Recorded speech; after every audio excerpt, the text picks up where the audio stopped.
بارے میں ہمیں بتایا جائے۔ جو تعلیمی ادارے ہیں آپ کو معلوم ہے، کیونکہ میرا ذمہ داری ہے ایجوکیشن کی، اللہ کا فضل ہے کہ ہم نے تعلیمی ادارے بدتریج کھولنے شروع کر دیے ہیں۔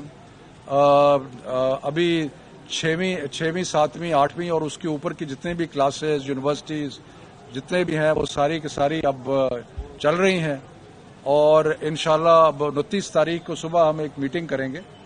اس میٹنگ میں جو national command and operation centres میں ہوگی، اور اس میٹنگ میں ہم فیصلہ کریں گے کہ پرائمری سکولز کا کھولنے کا ایک فیصلہ کیا جائے گا۔ ابھی تک جو حالات ہیں اور جو ہمیں ابھی تک رپورٹیں مل رہی ہیں، مجھے یقین ہے کہ انشاءاللہ تعالی 30 تاریخ کو سارے پاکستان کے پرائمری سکول جو ہیں وہ بھی کھل جائیں گے، لیکن اس کا جو فائنل فیصلہ ہے وہ national command and operation centre میں ہوگا، اور وہ انشاءاللہ 29 تاریخ کو ہوگا۔ تو اگر اس کے علاوہ آپ کے سوالات ہیں تو میں یہ فرمائے گا کہ اپوزیشن کی جانب سے جو ہے بڑی تنقید کا نشانہ بنایا جا رہا ہے، حکومت کے خلاف لانگ مارچ کی بھی تیاریاں ہو رہی ہیں، تو کیا سمجھتے ہیں، کیا واقعی کوئی آپ کی حکومت گرانے کی باتیں ہیں؟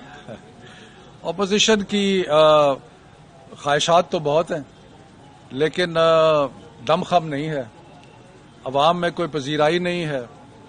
جس طریقے سے ان دونوں جماعتوں نے خاص طور پہ اور بھی جو ان کے ساتھ ہیں اس ملک کے ساتھ کیا ہے، نون لیگ کی آپ ذرا حالت دیکھیں کہ ایک طرف ان کا جو قائد ہے وہ لندن میں بیٹھ کے اور 1 گھنٹہ حشاش بشاش تقریر کرنے کے بعد پاکستان کے اداروں کو ہدف تنقید بناتا ہے، اور اس کے بعد پتہ چلتا ہے کہ ان کے اپنے لوگ اپنی درخواست پہ خفیہ طور پہ اعلیٰ فوجی افسران سے میٹنگ کر رہے ہیں۔ تو یہ کس قسم کی منافقت ہے؟ اور یہ منافقت آپ کو یہ آج کی بات نہیں ہے۔ اگر آپ پچھلے 30-40 سال کی سیاست پہ نظر ڈالیں تو آپ کو نون لیگ کی اور اس کی لیڈرشپ کی اور نواز شریف صاحب کی اس قسم کی حرکات اور منافقت آپ کو نظر آتی رہے گی کہ پبلک میں کچھ کہنا، پرائیویٹ میں کچھ کرنا۔ تو یہ تو ایک جو طریقہ ہے، میرا خیال ہے عوام کو اب اس بات کی سمجھ آ گئی ہے، اور ہمیں کوئی خدشہ نہیں ہے، کیونکہ ہمیں یقین ہے کہ عوام کی کوئی سپورٹ ان کو حاصل نہیں ہے۔ انہوں نے جو اپنے وقتوں میں جس طرح لوٹ مار کی ہے اور جس طرح کھربوں روپیہ جو ہے وہ ملک سے باہر لے گئے ہیں، تو اس کے بعد عوام ان کو ٹرسٹ کرنے کے بالکل قائل نہیں ہے۔ اور یہ ملاقاتیں کرنا، اعلانات کرنا، ان اعلانات سے کوئی فرق نہیں پڑے گا۔ انشاءاللہ حکومت اپنا جو بھی کام کر رہی ہے، جس طریقے سے اب آپ دیکھ رہے ہیں کہ کووڈ کا مقابلہ ہوا، احساس پروگرام کے تحت 150 ارب پاکستان کے غریب خاندانوں میں تقسیم ہوا، اکانومی جو ہے وہ اس کی حالت بہتر ہو رہی ہے۔ اس وقت آپ دیکھیں کہ سٹاک مارکیٹ پاکستان کی سارے ایشیا میں بلکہ ساری دنیا میں اس کا ایک چرچا ہے۔ اس کے بعد کنسٹرکشن ایکٹیویٹی شروع ہو گئی ہے، ایک نیا پاکستان ہاؤسنگ اسکیم کے تحت گھر بننے شروع ہو گئے ہیں، اکنامک ایکٹیویٹی ساری کی ساری چل رہی ہے۔ سو اس لیے جو پاکستان ترقی کی طرف گامزن ہے، اور انشاءاللہ تعالی یہ ترقی کی منزلیں طے کرتا رہے گا۔ اپوزیشن ٹھیک ہے، وہ ان کی خواہش ہے، ان کی اپنا خون گرم رکھنے کے لیے کہ بیانات دیتے رہتے ہیں، دیتے رہیں، کوئی بات نہیں۔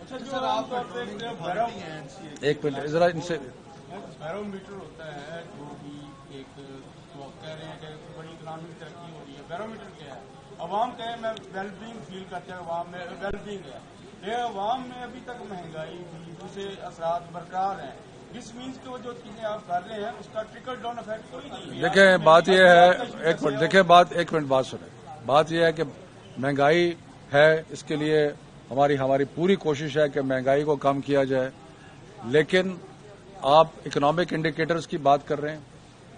آپ یہ دیکھیں ایکسپورٹس جو ہیں ان میں اضافہ ہو رہا ہے، کرنٹ اکاؤنٹ ڈیفیسٹ جو کہ 20 ارب ڈالر تھا جبکہ نون لیگ کی حکومت تھی، اب وہ 2.5 ارب ڈالر کے اوپر آ گیا ہے۔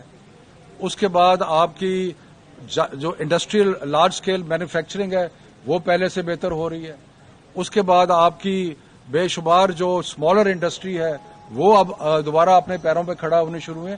تو اکنامک انڈیکیٹرز یہ ہوتے ہیں۔ ہاں